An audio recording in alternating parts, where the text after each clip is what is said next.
காஞ்சிபுரத்தில் பல்லவ ராஜா ஒரு கோவில் கட்டினார், கைலாசநாதர் கோவில்.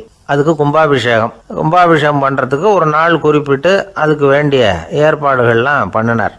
முதல் காரியமாக கடவுளை வேண்டிக்கிட்டார், நீங்கள் இந்த கும்பாபிஷேகத்துக்கு நேரில் வந்து கலந்துக்கணும்னார். கடவுள் அந்த ராஜா கனவுல வந்தார். நீ கும்பாபிஷேகம் வச்சிருக்கிற அதே நாளில் அதே நேரத்தில் எனக்கு இன்னொரு ஊரில் ஒரு கும்பாபிஷேகம் இருக்குது, அதுக்கு போக வேண்டியிருக்கு.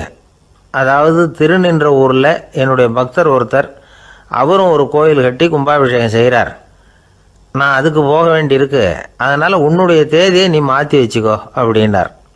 கடவுள் தான் எங்கேயும் இருக்கிறவராச்சே, அவர் நினச்சா 2 இடத்துலையும் இருந்து கோயில் கும்பாபிஷேகத்தை நடத்த முடியாதா?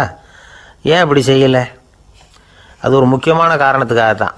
திருநின்ற ஊரில் இருந்த பூசலாருங்கிற அந்த அடியாரின் பெருமையை இந்த உலகத்துக்கு எடுத்து காட்டணுங்கிறதுக்காகத்தான் கடவுள் அந்த ராஜா கிட்ட அப்படி சொன்னார்.